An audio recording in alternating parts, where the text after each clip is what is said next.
तो आज हम लोगों को मुख्य चर्चा करनी है 16 के ऊपर। जैसा कि मैं आपको पीछे बता चुका हूं कि फंडामेंटल राइट्स के अंदर हर आर्टिकल अपने आप में एक चैप्टर है।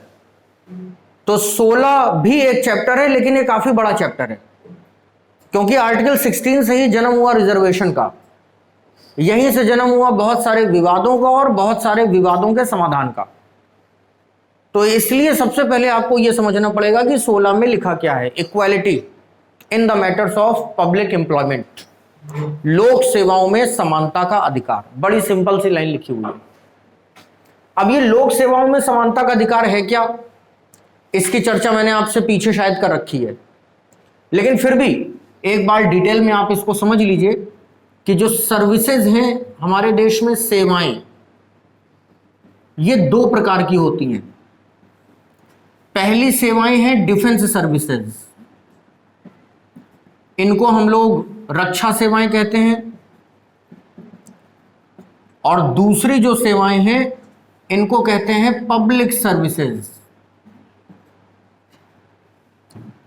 ये हिंदी में कहलाएंगी लोक सेवाएं या लोक सेवा। डिफेंस सर्विसेज में army, navy, air force, paramilitary, police, ये सब आएंगी। पब्लिक सर्विसेज में बाकी बची हुई सर्विस आएंगी जिसमें आप सीधा पब्लिक के साथ डील करते हैं। रेलवे है, एसएससी है, क्लर्क की नौकरी है, आईएएस है, पीसीएस है, ये सब पब्लिक सर्विसेज हैं।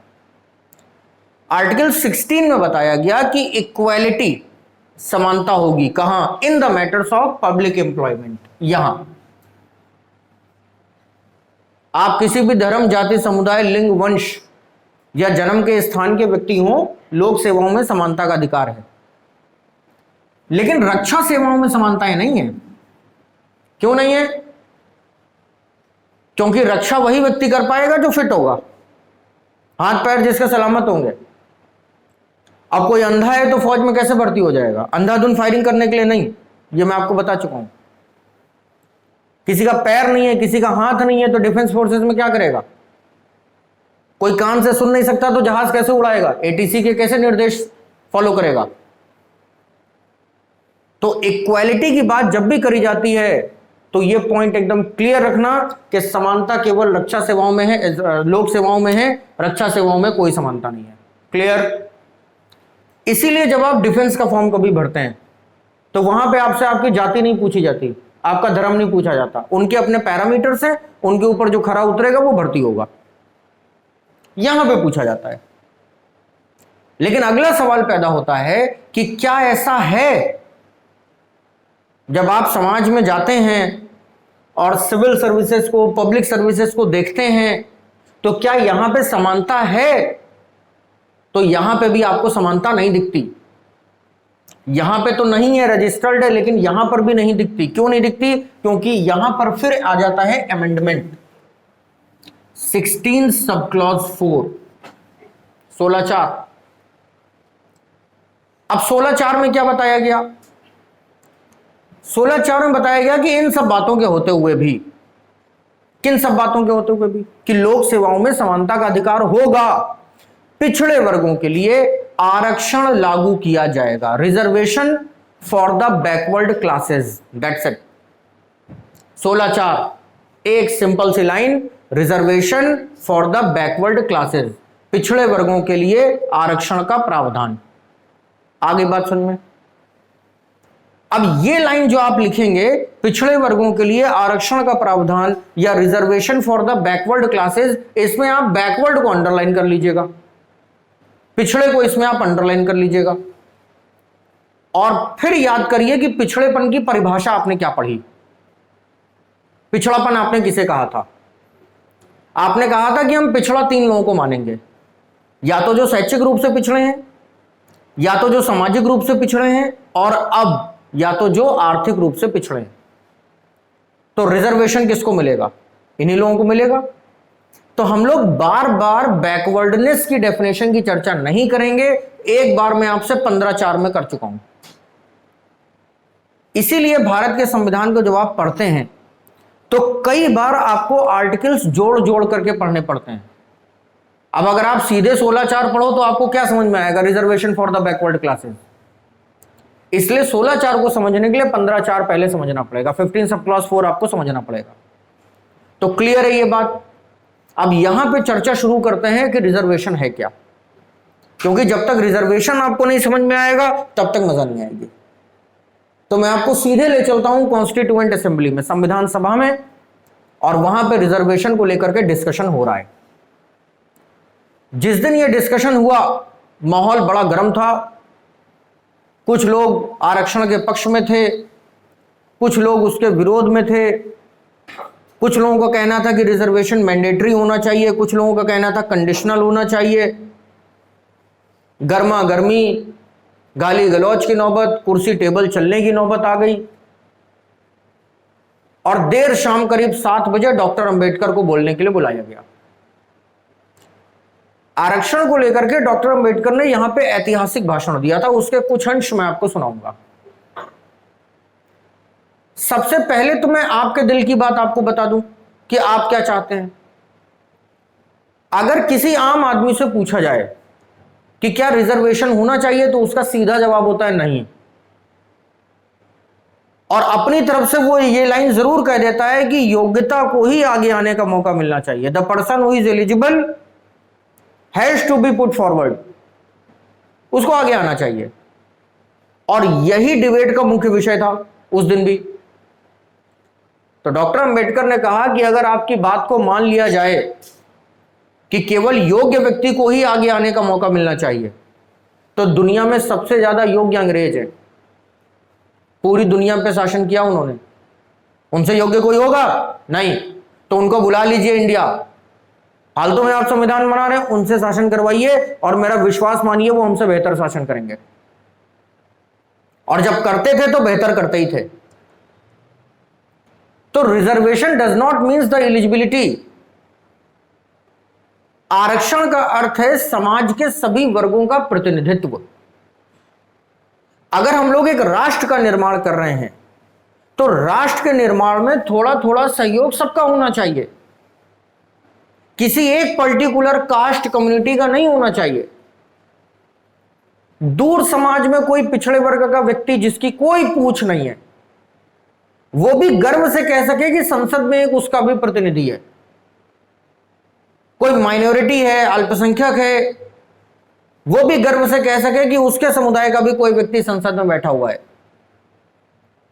तो जब आप सबको लेकर के चलेंगे, इक्वल रिप्रेजेंटेशन ऑफ सोसाइटी जब आप रखेंगे, तब इस राष्ट्र का जो विजन है we the people of India वो सक्सेसफुल होगा। लेकिन अगर आप कहेंगे कि नहीं योग्यता को आगे आने का अवसर मिलना चाहिए, तो फिर ये तो मोनार्कियल सिस्टम हो गया ना, कि जो शिव धनुष तोड़ेगा वो सीता से विवाह करेगा। हो सकता है कि बहुत सारे लोग मेरी बात से सहमत ना हो, लेकिन सत्य यही है। सत्य को सहमति या असहमति की आवश्यकता नहीं होती। तो यहां से इस डिबेट का अंत होता है कि रिजर्वेशन का अर्थ क्या है। तो क्या रिजर्वेशन का मतलब एलिजिबिलिटी है? नॉन एलिजिबल लोगों को आगे बढ़ाना, एलिजिबल लोगों को पीछे करना है रिजर्वेशन का मतलब? नहीं, रिजर्वेशन का मतलब है equal representation of the society, समाज के सभी वर्गों का प्रतिनिधित्व। लड़की भी कह सके कि हाँ है हमारी रिप्रेजेंटेटिव पार्लियामेंट में मंत्री। सब समान, सबका साथ सबका विकास, सब होने चाहिए। तो यहां से इस विवाद का अंत होता है। अब सवाल उठता है कि यह दिया किस आधार पर गया, यह भी आपको पता होना चाहिए। तो जब इसके आधार की हम लोग चर्चा करेंगे तो एक फ्लो चार्ट के माध्यम से इसको सीखेंगे। मान लेते हैं कि दो बच्चे हैं, एक है ए और दूसरा है बी, और इन दोनों ने अपना टारगेट बनाया सी, जिसका मतलब है गवर्नमेंट जॉब, सरकारी नौकरी। इन दोनों को तैयारी करने के रास्ते आप देख रहे हैं एक समान नजर आ रहे हैं। Same path, same way, same objective, same target. इस क्लास में पढ़ रहे सारे बच्चे और भविष्य में जो लोग इस वीडियो लेक्चर को देखेंगे वो भी किस जाति के होंगे, किस धर्म के होंगे, किस समुदाय के होंगे, और अब तो हम लोग एक ग्लोबल प्लेटफॉर्म में, वो किस देश के होंगे इससे भी मुझे कोई मतलब नहीं है, सबको एक समान पढ़ाया जा रहा है। तो इसका मतलब सबके रास्ते तो सेम है।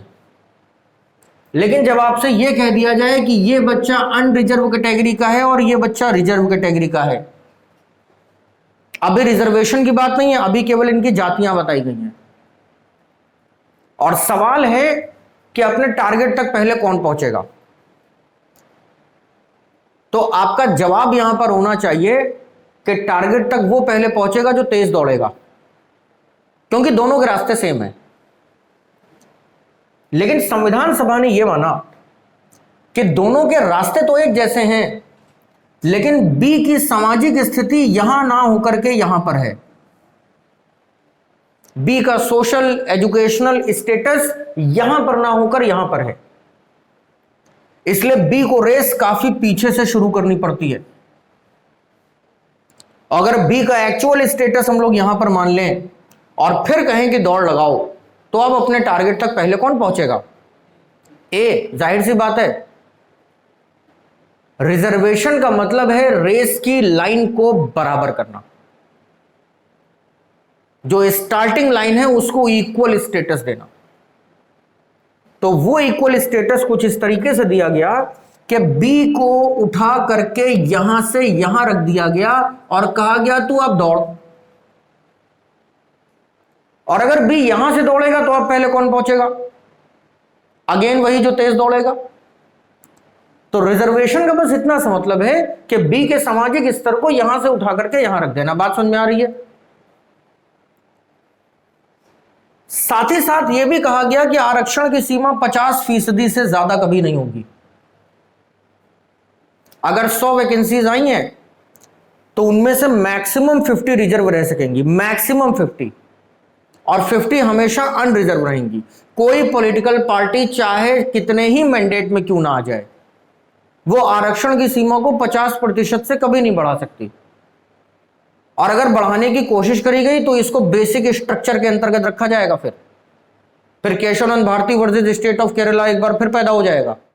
अब अगला सवाल यहां पर पैदा होता है कि ये जो सीमा है 50% की, बी को जो मिली हुई है, बी इसी स्केल में कहीं ना कहीं आता होगा।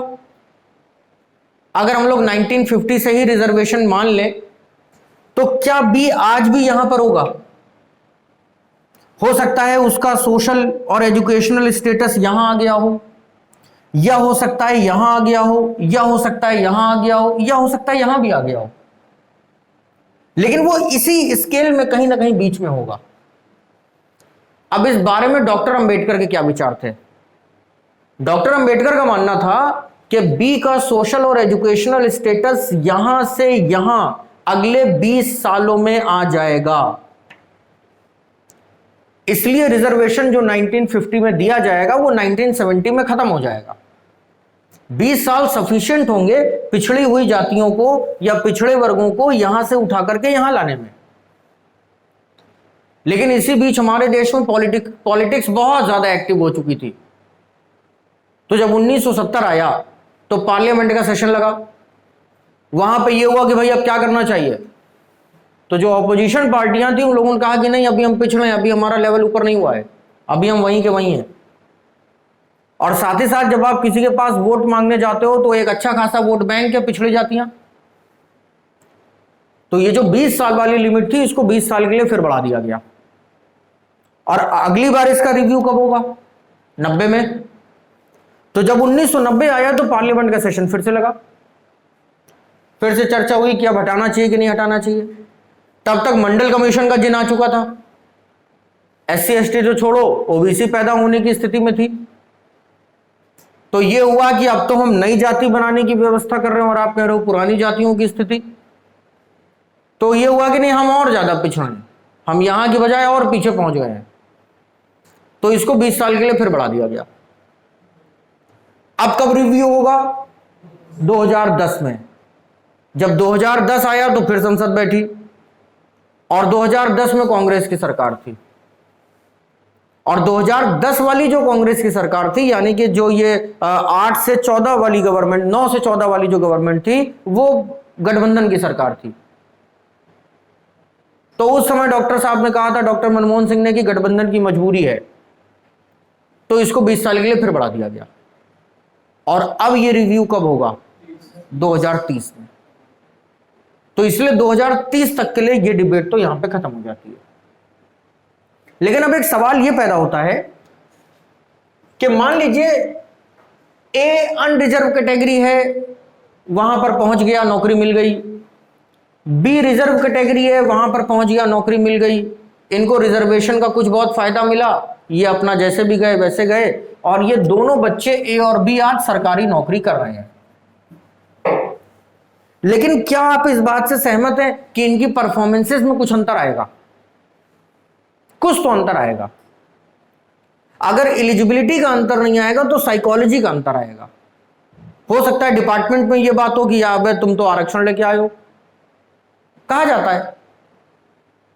तो इनकी क्या परफॉर्मेंसेस सेम होंगी अंदर जाने के बाद? नहीं, कुछ ऊंच नीच तो होगी। तो अगर ऐसा हुआ तो फिर उसका जिम्मेदार कौन होगा? तो इसलिए हमेशा कुछ ना कुछ नए प्रावधान आते ही रहते हैं। 16/4 तक की कहानी आपको क्लियर है। 16/4 के बाद नया कॉन्सेप्ट आता है 16/4A, 16 सब क्लॉज 4A, और इसमें लिखा गया रिजर्वेशन इन प्रमोशन, प्रोन्नति में आरक्षण का प्रावधान या पदोन्नति में आरक्षण का प्रावधान। लेकिन उसके लिए कंडीशन बताई गई कि if the representation is not good, अगर प्रतिनिधित्व सही नहीं है तब यह रिजर्वेशन दिया जाएगा। अब होगा यह कि जब आप केंद्र सरकार की नौकरी करते हैं तो आपको पहला जो प्रमोशन है वो 7 साल में मिलता है। यह तो आपके सर्विस एक्सपीरियंस के आधार पर मिलता है।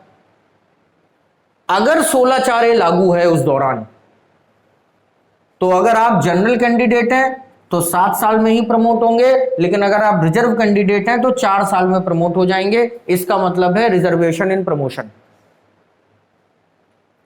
ताकि जब आपकी सर्विस खत्म हो तो दोनों इक्वल हो और रिजर्व कैंडिडेट कभी यह ना कह सके कि उसके साथ अन्याय हुआ इस देश में।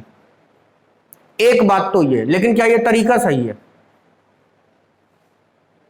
आप किसी व्यक्ति को एक बार आगे बढ़ा सकते हैं, 2 बार आगे बढ़ा सकते हैं, आपने किसी का जीवन भर ठेका तो नहीं ले रखा है। इसलिए यह मामला ज्यादातर कोर्ट में रहता है।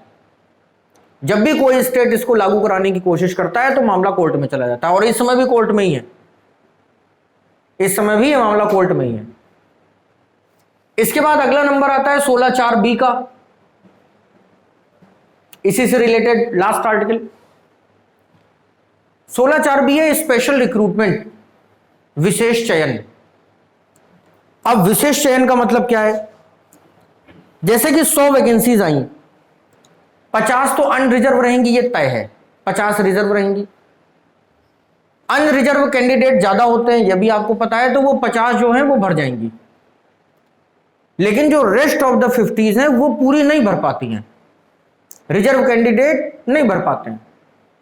तो मान लीजिए 40 भर पाई, 10 खाली रह गई। तो पहले ऐसी व्यवस्था थी कि उन 10 सीटों को जो नॉन रिजर्व कैंडिडेट है वो भर देते थे और भर्ती प्रक्रिया पूरी हो गई। लेकिन अगर आपके स्टेट में 16/4B लागू है तो उन 10 वैकेंट सीटों पर जनरल कैंडिडेट नहीं आएंगे, उनको रोक दिया जाएगा, और अगली बार जब भर्ती आएगी तो 110 सीटें आएंगी, रिजर्व कैंडिडेट्स की 60 और नॉन रिजर्व की 50। It is called backlog vacancies. शायद आपने कभी सुना हो बैकलॉग वैकेंसीज। और कभी कभी तो केवल 10 सीटों पर ही भर्तियां आएंगी, जिसको कहा जाएगा बैकलॉग भर्तियां। तो उस पर कौन फॉर्म भर सकेगा? बात समझ में आ गई, केवल रिजर्व कैंडिडेट भर सकेंगे। तो ये हो गई रिजर्वेशन की पूरी बात। अब अगला सवाल यहां पर पैदा होता है कि ईडब्ल्यूएस को कहां रखा जाएगा। तो ईडब्ल्यूएस की बात मैं आपको कल बता चुका हूं कि हमने पिछड़ेपन की परिभाषा में संशोधन किया, और जो लोग आर्थिक रूप से पिछड़े हुए हैं उनको भी पिछड़ा माना। तो वहां पे कौन सा आर्टिकल हमने जोड़ा? 15(6). तो जब वहां पे 15(6) जोड़ा तो यहां पे भी तो 16(6) जोड़ेंगे। तो नेक्स्ट आर्टिकल आता है 16 सब क्लॉज 6, जिसमें लिखा गया 10% reservation for the economically backward classes या economically weaker sections of the society. It is called EWS. तो आज जनरल कैंडिडेट्स को आर्थिक पिछड़ेपन के आधार पर जो आरक्षण मिलता है वो 16(6) के अंतर्गत मिलता है। कितना मिलता है? 10% मिलता है। कहां से मिलता है? तो ओबीसी के 27% में से मिलता है, क्योंकि सीमा तो 50% है, उसके ऊपर जा ही नहीं सकते। तो अभी तक 27% जो ओबीसी को रिजर्वेशन था उसी में से हमने काट के 10% इनको दे दिया। आगे बात समझ में? तो ये हो गई ईडब्ल्यूएस की कहानी। इतने टॉपिक में अगर आपको कोई डाउट है तो बताइए। नहीं डाउट है तो अब आगे के विवाद समझिए। कल्पना करिए कि मैं रिजर्व कैंडिडेट हूं और मुझे रिजर्वेशन मिला, मैंने उसका लाभ उठाया और मैंने आईएएस प्री क्वालिफाई किया, फिर मेंस क्वालिफाई किया, फिर मैंने आईएएस टॉप किया, रैंक 1 आई मेरी।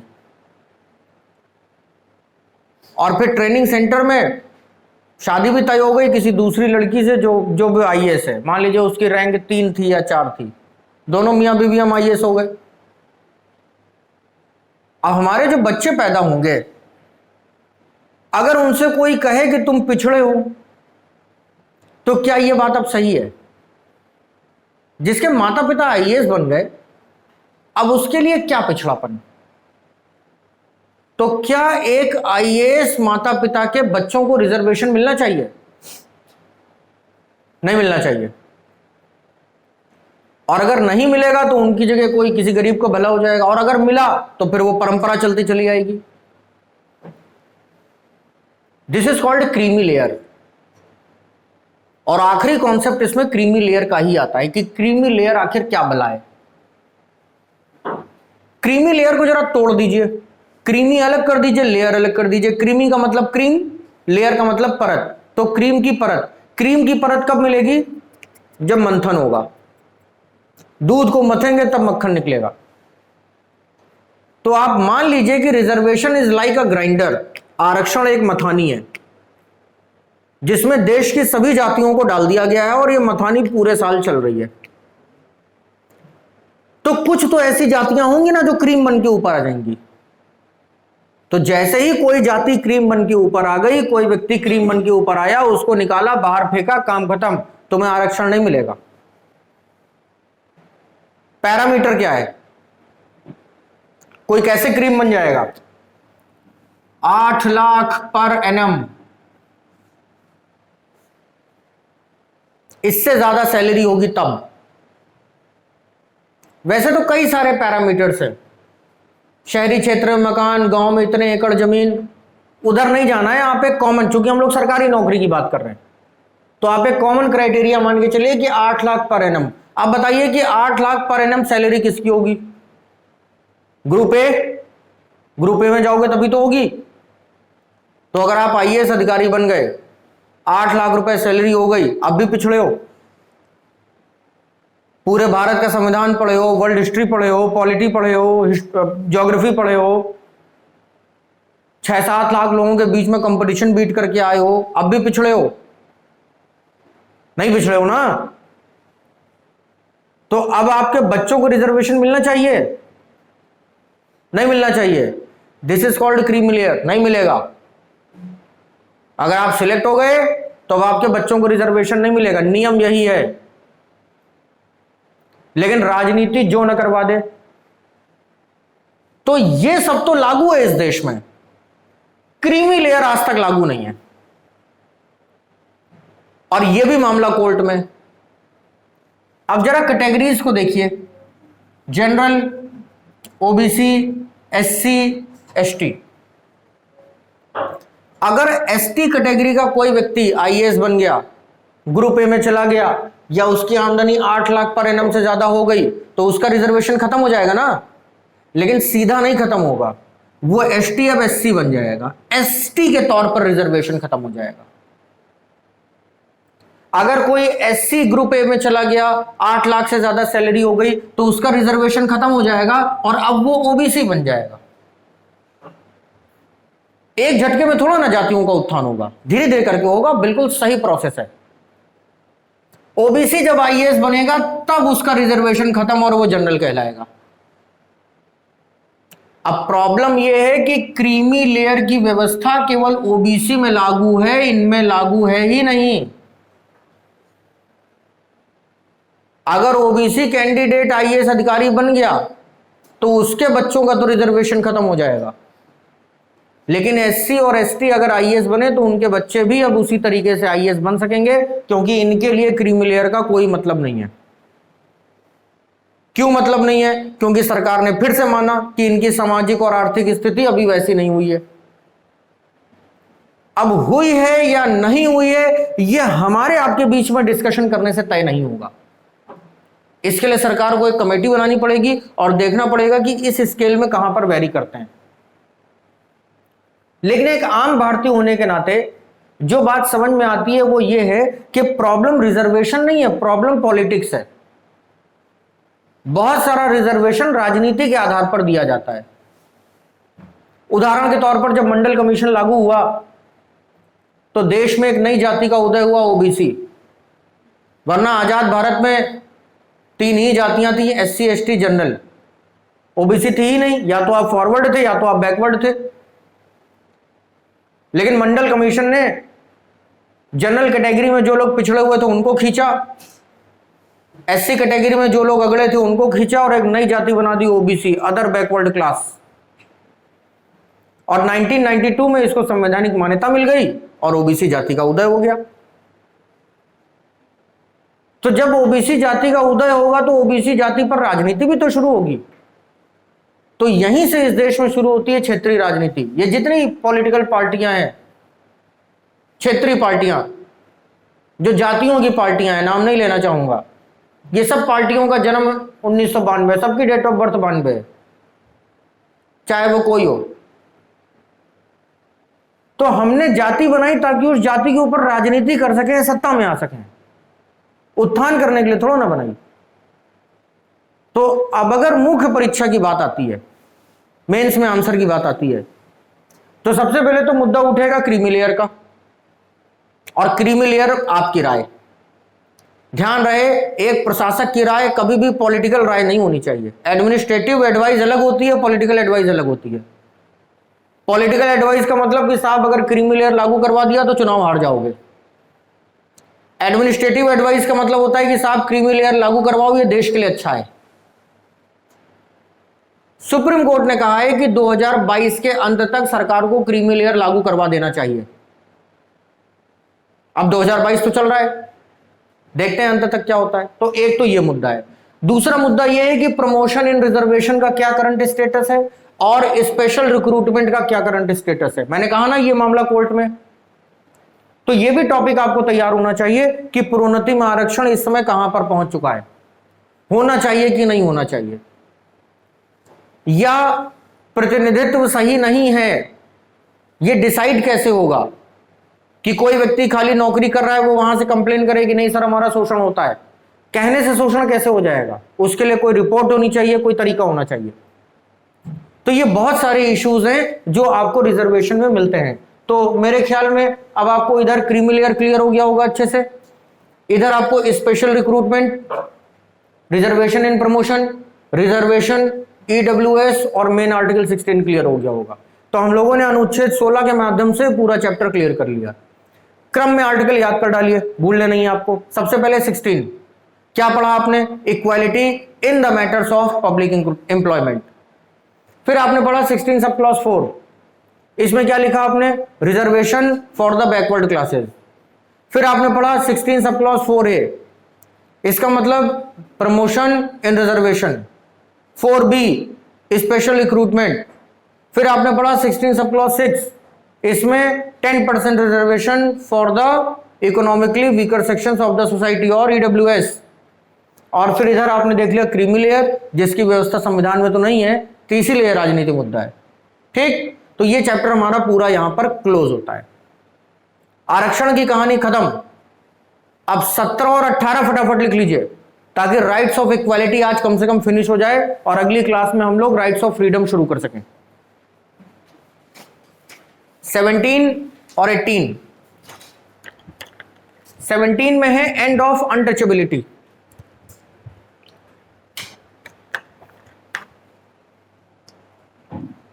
अस्पृश्यता का अंत, एंड ऑफ अनटचेबिलिटी, अस्पृश्यता का अंत। और 18 में है एंड ऑफ टाइटल्स, उपाधियों का अंत। और 14 से 18 राइट्स ऑफ इक्वालिटी, यहां पे पैकअप। अब यह अस्पृश्यता का अंत क्या है? छुआछूत। अस्पृश्यता का मतलब छुआछूत। अगर आपके साथ कोई अनटचेबल बिहेवियर करता है इस देश में, खासतौर पे पब्लिक प्लेस पे, मॉल में, मल्टीप्लेक्स में, सिनेमाघर में, स्कूल में, कॉलेज में, बस में, ट्रेन में, मेट्रो में, तो यह आपके मूल अधिकारों का हनन है।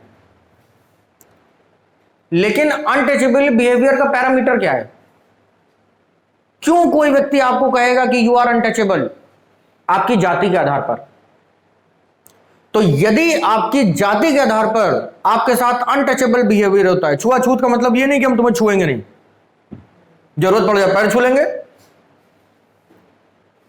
छुआछूत का मतलब है अनटचेबल बिहेवियर, कि तुम हमारे घर आए, हमने तुमको पानी भी नहीं पूछा। क्यों? क्योंकि हम तुमको अपने गिलास में पानी पिला देंगे तो हमारा गिलास जो है वो दूषित हो जाएगा। घर आए, बाहरी बार बात करके विदा कर दिया। मेट्रो में गए, बैठे तो कोई आपकी सीट पे आप बैठे, आप कोई दूर हो गया, इधर उधर हो गया। This is called untouchable behaviour. नहीं हो सकता इस देश में। और अगर हो सकता है तो इस देश का राष्ट्रपति दलित है। जाओ करो अनटचेबल बिहेवियर।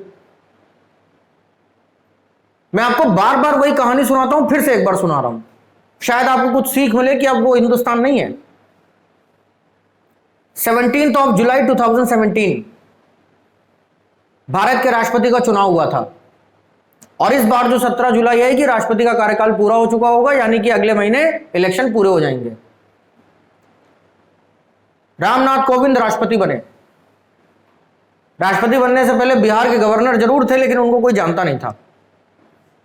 बारिश हो रही थी भयानक। मैं किसी पार्टी में था, मैं टीवी देख रहा था। दिल्ली में वो छाता लेके खड़े थे और मीडिया ने उनसे पूछा कि प्रेसिडेंट इलेक्ट होने के बाद आपको कैसा लग रहा है? रामनाथ कोविंद ने जवाब दिया कि मैं कानपुर के एक बहुत पिछड़े हुए गांव से आता हूं जिसका नाम है परौख। हम 5 भाई बहन थे बचपन में, और हमारे घर में केवल एक मिट्टी की दीवार हुआ करती थी और उसके ऊपर एक छपरा लगा होता था। जब बारिश होती थी तो हम 5 भाई बहन उस दीवार से सट के खड़े हो जाते थे और अपने आप को बारिश से बचाने की कोशिश करते थे। आज जब मैं भारत का राष्ट्रपति बन गया हूं तो दिल्ली में भी बारिश हो रही है, और आज मुझे बचपन की वही बारिश याद आ रही है। और दिल कह रहा है कि मानो इस देश के सभी दलितों का प्रतिनिधित्व रायसीना की पहाड़ियों पर हो रहा है। यह बयान था रामनाथ कोविंद का जब वो प्रेसिडेंट इलेक्ट हुए। अब आप कह दो इस देश में अनटचेबल बिहेवियर है। ब्राह्मण हो, क्षत्रिय हो, वैश्य हो, शूद्र हो, चले जाओ दिल्ली और मना कर दो प्रेसिडेंट से मिलने से, नहीं मिलूंगा। पैर पकड़ लोगे, कहा ना, जूते चाट लोगे, शूज उतरवा के घर ले आओगे, म्यूजियम में रखोगे स्मारक के तौर पे कि प्रेसिडेंट के जूते हैं। तो नहीं है इस देश में अब ये सब। लोग लव मैरिजेस कर लेते हैं, इंटरकास्ट। आप बचपन में दोस्ती करते हैं स्कूल में, किसी से जाति पूछ के नहीं करते। जाति का एहसास आपको करवाया जाता है, आप करते नहीं है कभी। अभी उत्तर प्रदेश के चुनाव के पहले भी मैंने आपसे कहा था कि चुनाव सर पे हैं, आपकी जातियों का एहसास करवाया जाएगा। घुस घुस के तुम कौन हो ये तुमको बताया जाएगा। और चुनाव खत्म, देखो सब इक्वल हो गए। और योगी जी की तारीफ वहां महाराष्ट्र से वो क्या नाम, MNS राज ठाकरे ने करी, जो कभी उत्तर भारतीयों को डंडे मार मार के भगाया करते थे, आज वो अपना ट्वीट अंग्रेजी में लिख रहे हैं ताकि यूपी के लोग पढ़ सकें। समय समय की बात है भैया। 17 क्लियर, 18 एंड ऑफ टाइटल्स, उपाधियों का अंत। अब उपाधियों का अंत का मतलब यह है कि जिसने अश्वमेध यज्ञ करवा लिया वो तो बन गया महाराजा धीराज। वाजपेयी, राजसू, ये सब भयानक भयानक यज्ञ आपने करवा लिए। जो जन का हेड है वो राजन है, जो महाजन का हेड है वो महाराज है, जो ग्राम का हेड है वो ग्रामणी है, जो विश्व का हेड है वो विश्वपति है। हम कौन है? आम आदमी। कोई टाइटल ही नहीं हमारे पास। और हम आम आदमियों में भी जो थोड़ा वेद पुराण का अध्ययन कर लिया वो श्री श्री 1008 है, महामंडलेश्वर है। आम आदमी क्या करे? वो तो ऐसे ही फीलिंगलेस है, और आप लिए बड़ा बड़ा टाइटल घूम रहे हो। तो आम आदमी का जीना मुश्किल था बिना टाइटल के। देश आजाद हुआ, एंड ऑफ टाइटल्स की व्यवस्था आई, उपाधियों का अंत, तब कोई टाइटल नहीं। इसके दो मतलब है। पहला मतलब यह है कि राजा का बच्चा अब राजा नहीं होगा। राजा वो होगा जिसको जनता वोट देके भेजेगी। दूसरा मतलब इसका यह है कि कोई उपाधि अपने सर पे लेके अब नहीं घूमोगे। अब आपके पिताजी, आपके बाबा, दादा, परबाबा जमींदार थे, तो अपने नाम के आगे जमींदार नहीं लगा के घूमोगे। करते क्या हो ये तो देखो। नाम है शेर सिंह। शेर का मतलब टाइगर, सिंह का मतलब भी टाइगर, शेर सिंह। और जब घर से निकलते हो तो पूरे मोहल्ले के कुत्ते दौड़ा लेते हैं। ऐसे शेर सिंह का क्या करोगे? क्या करोगे ऐसे शेर सिंह का? टाइटल वही जो स्वार्थ है। एक लाइन आगे और इसमें बढ़ जाती है, except the titles provided by the government of India या achieved for the special achievements. यदि किसी विशिष्ट उपलब्धि के चलते आपको कोई टाइटल दिया गया है, कोई उपाधि दी गई है, तो आप अपने सरनेम में लगा सकते हैं या अपने नाम के साथ लगा सकते हैं। भारत रत्न सचिन तेंदुलकर, भारत रत्न कैप्टन विक्रम बत्रा, भारत रत्न कैप्टन मनोज पांडे लगा सकते हैं। मिला है, अदम्य साहस और शौर्य का परिचय दिया है आपने। पद्मश्री लालू प्रसाद यादव लगा सकते हैं। अब ये नहीं है कि तुम बनवा लाए भारत रत्न, उस पर लिखवा लिया, गले में टांगे फोटो खिंचवा ली, फिर सोशल मीडिया पर नाम बदल दिया। ऐसा नहीं, सरकार ने दिया होना चाहिए। ठीक है ना? तो एंड ऑफ टाइटल्स के दोनों मतलब क्लियर। पहला मतलब हेरिडेटरी कॉन्सेप्ट इस देश में नहीं होगा, वंशान होगा तब कुछ नहीं होगा। Head of the state shall be elected, Bharat का राष्ट्रपति निर्वाचित होगा। पहला मतलब ये। और दूसरा मतलब ये कि सरकार ने अगर दिया हुआ है तो आप रख सकते हैं, नहीं तो नहीं। तो इस तरीके से जो हम लोग राइट्स ऑफ इक्वालिटी पढ़ रहे हैं, chapter number 1 part number 3 constitution of India, नाम है इसका फंडामेंटल राइट्स। और इसके अंतर्गत हम लोग पढ़ रहे थे समानता का अधिकार 14 से 18। यहां पे समाप्त होते हैं। अगर आपको कोई डाउट है तो आप डिस्कस कर लीजिए, वरना आज की कहानी खत्म करेंगे। कल चर्चा करेंगे हम लोग स्वतंत्रता के अधिकारों की।